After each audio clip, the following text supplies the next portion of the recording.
orang alim, dia taklim. Ada anak dia duduk di majlis ilmu. Kemudian dia seorang mursyid, dia bisa memberikan jalan solusi keluar untuk orang yang membutuhkannya. Yang ketiga, dia menulis. Dia rutin menulis. Ada kalimat dia tulis, ada pembahasan dia tulis di kertas. Kemudian yang keempat, dia melaksanakan ibadah. Itu tanda dia orang tu orang alim. Li'annal alim idza lam yakun 'abidan fa ilmuhu wabala 'alaih. Maka tak bisa dipisahkan antara ilmu dengan ibadah. Maka orang alim apabila dia tidak melaksanakan ibadah, maka ibadah itu akan melaknat untuknya. Jadi ada juga sebagian orang yang dia menyibukkan diri untuk ilmu saja tapi ibadahnya tidak. Salat subuh bekolah habis waktu. Salat zuhur macam tu juga. Salat asar macam tu juga. Duha lewat, tahajud tak ada. Fabala alaihi, maka ilmunya itulah yang akan mengutuk kepadanya. Ini yang kita khawatirkan. Kita cinta dengan ilmu, ilmu kita cari terus, kita tambah dalam setiap hari. Di mana ada majlis ilmu kita datangi, di mana ada orang buka pengajian kita datangi, di mana ada membaca hadis, membaca tafsir kita datangi. Rupanya kita tidak beramal dengan ilmu itu, ibadah tidak kita laksanakan. Fabala alaihi, maka ilmu itu yang akan memberikan bala kepada kita. Maka hati-hati kita. Tetap lakukan ibadah, ya tentu ibadah itu sekadarnya adalah mampu kita. Wa qala sallallahu alaihi wasallam, kata Nabi sallallahu alaihi wasallam, ala adullukum ala asyrafi ahli jannah. Qalu bala ya Rasulullah, qala hum ulama ummati. Kata Nabi SAW, adakah mau kalian aku tunjukkan kepada kalian di atas orang-orang yang mulia daripada ahli surga, orang yang di dalam surga tu, tahu tak kalian siapa yang paling mulia? Orang-orang yang dalam surga, penduduk-penduduk surga, tahukah kalian siapa di antara mereka yang paling mulia? Kata Rasulullah SAW. Tahu kalian tak? Kata Nabi, qalu, berkata para sahabat, bala ya Rasulullah, ya kami ingin mengetahui ya Rasulullah, siapa mereka yang mulia itu ya Rasulullah? Kata baginda Nabi, asyrafu ahlil jannatuhum ulama'u ummati. Yang paling mulia nanti di dalam surga, yang paling mulia daripada golongan ahli surga, itu mereka adalah ulama pada umatku. Itu dia. Jadi ulama-ulama itulah orang yang paling mulia nanti di dalam surga. Maka Nabi pernah mengatakan dalam satu riwayat hadis, al-ulama ummati kal anbiya ala bani Israel. Ulama di sisi umatku itu kedudukannya sama dengan Nabi di zaman Bani Israel. Tinggi kedudukan ulama di zaman umat Nabi Muhammad ini. Kerjanya banyak, tanggung jawabnya berat. Makanya disebut dengan kal anbiya'i ala bani Israel. Kedudukannya tadi sama dengan para nabi di zaman Bani Israel. Itulah dia. Mudah-mudahan kita dikategorikan sebagai ulama ummati, orang-orang yang mendapatkan kedudukan yang mulia nanti di dalam surga Allah Subhanahu wa taala. Nabi mengatakan faqihun mutawarri' asyaddun 'ala mutawari'un asyaddu 'ala syaitan min alfi 'abidi. Orang alim yang tawadhu, orang alim yang wara, itu lebih susah syaitan mengalahkannya daripada 1000 orang ahli ibadah tapi jahil. Ada 1000 orang isi masjid ni, ahli ibadah, salatnya rajin, qiyamul lailnya rajin, tapi orang jahil, tak ada ilmu. Ada satu yang sedang tidur, tapi yang satu ni orang alim. Orang alim tapi dia tidak sedang ibadah. Lebih takut syaitan kepada yang satu yang tidur itu. Jadi ketika ditanya, syaitan kenapa engkau tidak mengawasi dan tidak mengganggu orang yang 1000 yang salat ini? 1000 ahli ibadah yang sedang salat ini, kenapa tidak engkau ganggu? Kenapa engkau duduk di dekat orang itu yang sedang tidur padahal dia cuma satu orang saja? Ini sedang ibadah, itu tak sedang ibadah. Jadi kata syaitan, tahu dah engkau, kata syaitan, Kalau bangun yang satu yang tidur ni, itu kalau dia beribadah, tidak ada harganya dibandingkan dengan yang 1000 yang sedang ibadah sekarang itu. Kenapa? Kata syaitan, yang ibadah tu orang-orang bongak tanya kan ni. Itu kata syaitan. Orang bodoh, tak pun aku rayu, tak pun aku rusak ibadahnya, ibadah dia pun sudah rusak. Tidak pun aku ganggu, ibadahnya pun sudah terganggu. Itu. Maka orang alim itu lebih ditakuti syaitan dibandingkan dengan orang ahli ibadah, tapi orang itu orang jahil. Begitulah dia. Ada sebuah syair dalam kitab Ta'lim Ta'lim, ada itu di awal fasal Ta'lim Ta'lim. Ta'allam fa innal ilma zainun li ahlihi wa fadlun wa inwanu li kulli mahamidi. Fa innal ilma mustafidan. Apa ya? Ta'allam fa innal ilma zainun li ahlihi. Pelajarilah ilmu, sesungguhnya ilmu itu perhiasan untuk yang memilikinya. Fa innal ilma zainun li ahlihi wa fadlun wa ilwanun li kulli mahamidi. Ada di bawah, di paling ujung disebutkan. Faqihan wahidan mutawari'an asyaddu 'ala syaitan min alfi abidi. Orang yang wara', satu orang yang alim, itu lebih susah bagi syaitan mengalahkannya dibandingkan dengan 1000 yang abid ahli ibadah. Itu sebagian kawan-kawan yang lolok waktu di pesantren dulu. Ang semayang lah, tak ada lolok. Apa tu? Kawan yang semayang tu kalau dibanding jaden tu ada apa-apa itu kan. Itu alasannya kadang itu. Jadi bandingkan dengan saya belum ada apa-apa yang kawan-kawan yang tidur tu katanya. Saya ni dah senior. Itu. Padahal kawan tadi itu sama je setan tadi itu. Hum ulama'u ummati. Bala ya Rasulullah. Bala ya Rabbi, bala ya Rasulullah. Lianna syaitan kullama fatahal bab. Syaitan manakala dibukakan pintu daripada manusia akan hawa keinginan, maka manusia tadi diganggu dengan syahwat. Sedangkan orang alim tadi tidak terganggu dengan godaan-godaan yang seperti itu. Ala adullukum ala asyrafin ahlil jannah. Maukah engkau aku tunjuki siapa orang yang paling mulia daripada penduduk surga? Qalu bala ya Rasulullah. Ya Rasulullah, aku ingin ya Rasulullah. Siapa orangnya ya Rasulullah? Kata baginda Nabi, hum ulama'u ummati. Mereka adalah ulama pada umatku. Itu dia.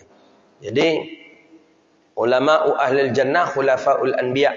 Ulama-ulama nanti di dalam surga itu adalah khulafa'ul anbiya, perwakilan-perwakilan daripada para nabi. Qala Umar ibn al-Khattab, berkata Umar ibn al-Khattab, qala sallallahu alaihi wasallam, Nabi kita pernah bersabda, apa kata Nabi? Man masyiya ila halaqatil alim. Siapa yang berjalan ke majlis orang alim, siapa yang berjalan menuju majlis ilmu, kana lahu bi kulli khatwatin mi'atus sanah, maka bagi orang itu setiap langkahnya 100 tahun ibadah. Khatwatin mi'atus hasanah, 100 kebaikan. Siapa yang berjalan ke majlisnya orang alim, maka Allah bagi kepadanya setiap langkahnya 100 kebaikan. Selangkah 100 pahala, 2 langkah 200 pahala. Berarti 10 langkah saja sudah 1000 pahala. Ikut mantap pula an-nur ko kini kau dek jauh berjalan kaki kau semakin banyak dapat kau. Biasanya dapat situ mobil, situ kendaraan kita berjalan pakai eskalator sedikit pahala. Kini jauh luar biasa, gelap lagi mungkin. Di sana jauh luar biasa. Pokoknya di sini rakaat yang kedua kita diparkir. InsyaAllah sampai di situ imam sudah salam. Imam sudah salam itu. Padahal kita sampai diparkir, imam baru berdiri nak rakaat yang kedua. Matikan mobil, turun, ambil kitab, berjalan sampai tangga imam sudah salam. Bagaimana nanti kalau lebih jauh lagi itu? Mau-maunya kita harus setengah jam menjelang waktu masuk sudah ke masjid itu. Gitu. Ya, solusinya waktu qomat harus diberi jarak jauh. Mungkin agak 20 menit dari azan ke qomat itu. Karena jauh nanti itu. Parkir sana sini. Atau mungkin bisa jadi jom ambil jemaah aja kawan-kawan yang diparkir tu cik kan. Kemudian si ambil jemaah boleh ni. Fa idza jalasa indahu, dan apabila kata Nabi sallallahu alaihi wasallam siapa yang berjalan ke majlisnya orang alim, maka Allah beri kepadanya setiap langkahnya 100 kebaikan. Setiap langkah, satu langkah 100 kebaikan, dua langkah 200 kebaikan. Fa iza jalasa, dan apabila duduk dia di sisinya orang alim, duduk dia di majlis ilmunya orang alim, wastama'a ma yaqulu, dan ia dengarkan apa yang diucapkan oleh orang alim tadi, kana lahu bikulli kalimatin hasanah, maka baginya orang tadi setiap kalimat itu pahala. Lah berapa kalimat yang kita ucapkan dari tadi, itu dicatat bagian dari pahala oleh Allah Subhanahu wa taala. Ya Allah, ya Allah. Kadza dzakarahu Nawawi fi Riyadhus Shalihin, sebagaimana disebutkan oleh Imam Nawawi di dalam kitab Riyadhus Shalihin. Wahan Sahal ibni Sa'ad radhiyallahu anhu, bahwa Rasulullah sallallahu alaihi wasallam qala, berkata Nabi kepada Sayyidina Ali karramallahu wajhah. Apa kata Nabi kepada Sayyidina Ali bin Abi Thalib? Li ayyahdi bikallahu rajulan wahidan khairul laka min hamrin ni'amin. Bahwa Allah memberi seorang hamba hidayah itu lebih baik dari bagi engkau daripada apa ini? Daripada himar, daripada ini. Bahwa Allah memberi hidayah kepada engkau, wahidahkan satu orang itu lebih baik bagi engkau daripada mendapatkan kenikmatan. Begitu dia. Dan daripada Abi Hurairah radhiyallahu taala anhu qala, berkata Nabi sallallahu alaihi wasallam, man da'a ilal huda, siapa yang mengajak kepada kebaikan, wa ajak orang ke majlis ilmu, kita ajak orang datang ke pengajian, kana lahu min ajrin, maka bagi orang itu pahala semisal pahala orang yang mengikutinya. Jadi semakin banyak orang kita ajak kepada majlis ilmu, semakin banyak pula pahala kita. Wala yankus dzalika min ujurihim syai'a, dan pun daripada pahalanya. Berapa banyak dapat pahala kawan yang poi tadi, sebanyak itu pula dapat pahala oleh kita. Wa man da'a ila dhalalatin, dan siapa yang mengajak kepada kesesatan, maka bagi orang itu dosa seperti dosa orang yang mengikutnya, dan tidak berkurang daripada dosa itu sedikit pun. Makanya kalau bisa ajak kawan datang ke majlis ilmu. Dapat seorang berapa pahalanya itu? Dapat 2 orang berapa pahala? Dapat 10 orang, sebanyak itu pula pahala yang dapat oleh kita. Semakin banyak tentu semakin banyak pula dapat kita perolehan pahala daripada Allah Subhanahu wa taala. Begitu. Qala sallallahu alaihi wasallam, Nabi kita bersabda, nazaruka ila wajhil alim, nazruka, pandangan engkau kepada wajah orang alim itu lebih mulia daripada bersedekah 1000 ekor kuda untuk perang fisabilillah. Pandangan engkau kepada wajahnya orang alim, dalam majlis ilmu ada orang alim, itu lebih mulia daripada mensedekahkan 1000 ekor kuda untuk perang fisabilillah. 1 ekor kuda sekarang berapa? 40 juta ada. Kita anggap 40 juta. Berarti kali 1000 berapa duitnya itu? Menghitung aja ponyong je waktu kan tak punya piti. Maka itu sama dengan memandang wajah orang alim. Itu enaknya kalau kita waktu mengaji dengan masyaikh dulu. Kalau pas khataman banyak masyaikh yang hadir. Orang-orang alim hadir. Ngaji di Makkah dulu di Rusaifah, di rumahnya Said Ahmad bin Muhammad Alawi Maliki. Macam tu juga ngaji dengan di rumahnya Said Muhammad Al-Hasyikh Muhammad Ismail Zain Al-Yamani. Di rumah masyaikh-masyaikh lainnya, itu ulama pada datang itu. Memandang wajah orang alim itu saja, Masya Allah, sama dengan lebih mulia daripada bersedekah 1000 ekor kuda untuk perang fisabilillah. Wasalamaka 'alal 'alim khairul laka min ibadati alfis sanah. Allah. Dan salam engkau kepada orang alim itu lebih mulia bagi engkau daripada ibadah 1000 tahun. Bersalam wak Syekh tadi tu. Salam dengan Buya Yahya, bersalam dengan Syekh Nuruddin. Sekali salam saja itu lebih mulia daripada ibadah 1000 tahun. Maka umat Nabi Muhammad tu usianya pada secara zahir memang nampak pendek umat Nabi Muhammad. 63, 70 dibandingkan dengan umur para nabi-nabi yang lain. Umat-umat Nabi yang lain ada yang berumur sampai ribuan tahun, 100, 800 tahun, 900 tahun. Umur umat Nabi Muhammad cuman 70 tahun, 63 tahun. Jadi katanya di dalam syarah hadis itu, Nabi redha umur umat Nabi Muhammad itu pendek, tapi kualitas umurnya itu panjang. Buktinya ini, 1000 tahun. Bersalam sekali saja dengan orang alim, 1000 tahun. Kalau dalam 1 tahun itu kita bersalaman dengan orang alim ada agak 10, berarti berapa usia kita bertambah dalam 1 tahun? 10.000 tahun. 10.000 tahun. Dalam 1 tahun, kalau 10 orang alim yang kita salamkan, berarti usia kita bertambah 10.000 tahun dalam setahun. Dalam setahun tu salam dengan Syekh Nuruddin sekali, salam dengan Buya Yahya sekali, salam dengan Syekh dengan Ki Idrus Ramli sekali, salam dengan Syekh Ahmad Busiri sekali, siapa lagi? Salam dengan Syekh Yasir sekali, salam dengan Syekh Muhyiddin sekali, salam dengan Syekh Abdul Nabi sekali, salam dengan siapa lagi? Salam dengan siapa yang kita buat dalam tahun ini aja? Salam dengan buat taruh aja lah 8 dulu. Sekali salam saja itu lebih mulia daripada 1000 tahun ibadah. Berartilah 8.000 tahun bertambah usia kita di dalam tahun ini. Jadi itu dia. Walaupun memang pada nampak secara zahir pendek umur umat Nabi Muhammad, tapi kualitas umat Nabi Muhammad itu umurnya itu panjang. Wassalamuka 'alal alim. Salam engkau kepada orang alim itu lebih mulia daripada ibadah 1000 tahun. Begitu dia. Ini dinukilkan oleh Imam Al-Hafiz Al-Munziri di dalam kitab Durratil Al-Yatimah. Ya bukan berarti salam je Buya sudah tu nak semayang lah dalam 1000 tahun. Bukan itu. Itu sama je indak dia. Nak semayang lah, nak puasa dia apa. Alas dapat salam je Buya Yahya sekali lah jadi tu. Apa tu?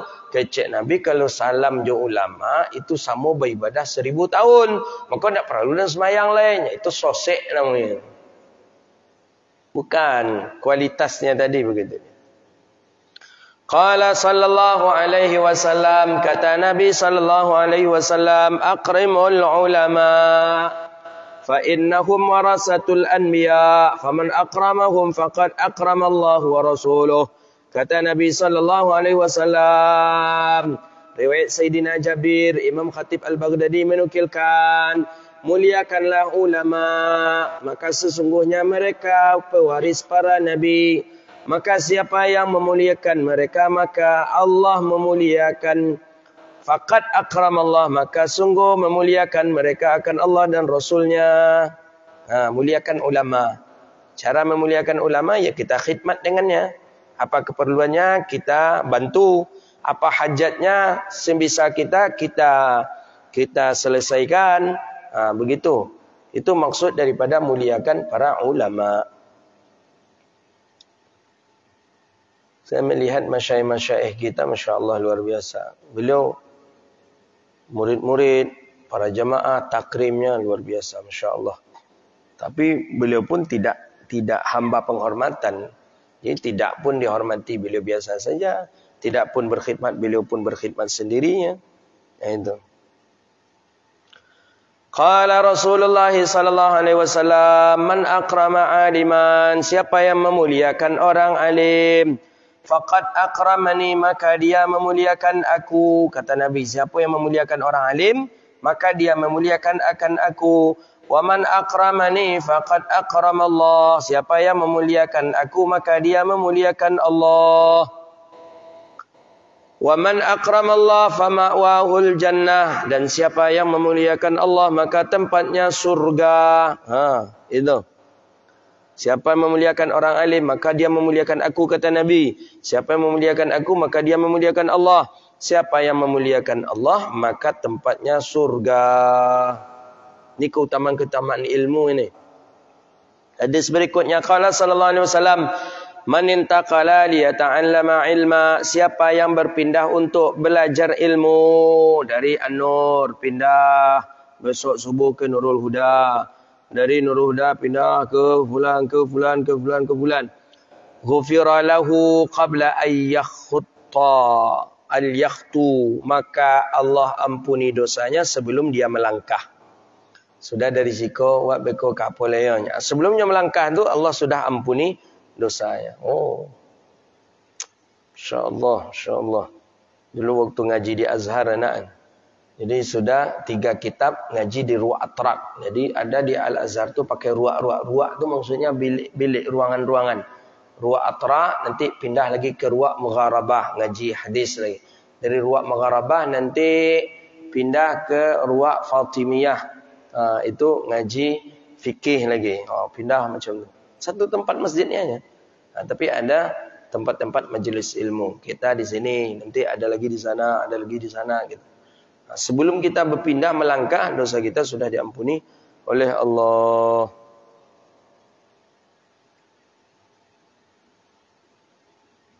Itu hadis riwayatnya riwayat Sayyidah Aisyah daripada Imam Syafi'i. Qala Nabi sallallahu alaihi wasallam,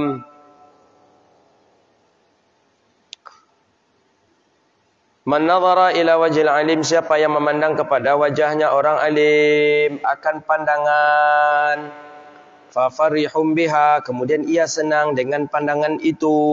Memandang wajah alim senang, lembut sero memandang syekh tadi tu, memandang buya tadi.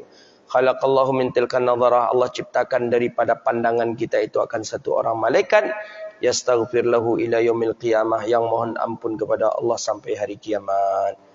Banyak hadis-hadis ini. Hadis berikutnya, innal malaikata la tad'a ajnaha li talabil ilmi ridhan bima yasna' wa innal alim yastaghfiru min samawati Allah wa annal alim yashfa' fi jiranihi wa ikhwanihi. Bahwa orang alim itu bisa memberi syafaat pada tetangganya dan temannya. Ikhwanihi temannya. Bertetangga dengan orang alim ancak, bertetangga dengan orang alim bagus, karena dia bisa nanti memberi syafaat. Berkawan dengan orang alim bagus, berkawan dengan orang alim bagus, ancak, karena orang alim itu bisa memberi syafaat. Orang alim bisa memberi syafaat kepada tetangganya satu, kemudian kepada temannya satu. Wa man qada lahu hajatan wahidah, dan siapa yang menunaikan hajatnya baginya orang alim tadi akan hajat satu saja, atau makan, memberi makan akan satu suap saja, idza jaa au saqahu syarbatan ma in atasha. Atau jadi katanya bahwa orang alim bisa memberi syafaat kepada jirannya dan kepada saudaranya dan kepada orang yang memberikan hajat, yang menunaikan hajatnya, memberi makannya atau memberi dia minum, maka iza atasha, apabila dia itu haus. Itu yang disebutkan di dalam Hasyiah Ashmawiyah.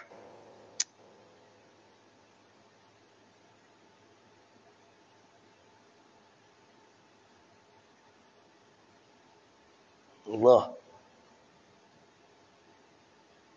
Pokoknya hadis-hadis tentang ilmu ni banyak. Mu'allimal khair idza mata yabqa alaihi tayris sama wa dawabul ard.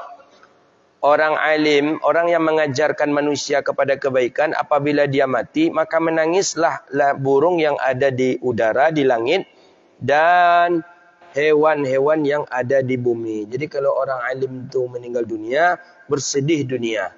Bersedih dunia dengan kematiannya orang alim, karena penggantinya tidak ada. Banyak hadis-hadisnya, insyaAllah di lain waktu akan kita baca kembali. Intinya, jadilah diri kita orang yang berilmu. Kun aliman, kan sudah disebutkan di dalam hadis itu. Kun aliman, jadilah engkau orang alim. Tak bisa jadi orang alim. Au mustami'an. Kun aliman. Au muta'alliman. Jadilah engkau orang alim atau orang yang belajar. Tak bisa jadi orang alim atau orang yang belajar lah. Tak bisa jadi orang yang belajar. Au mustami'an. Jadilah orang yang pendengar saja. Tak bisa dah. Maka jadilah orang yang pencinta daripada orang yang mendengar tadi. Maka jangan engkau menjadi orang yang keempat. Fatuhlak. Maka engkau akan binasa. Apa orang yang keempat lah? Tak ada lah. Indak orang alim, indak dia belajar, indak pula mendengar, indak pula mencinta. Apa kira-kira yang keempat? Ada tak? Pengganggu lah yang keempat lagi. Maka kata Nabi, jangan jadi orang yang keempat. Maka engkau akan binasa. Tak ada lah tak?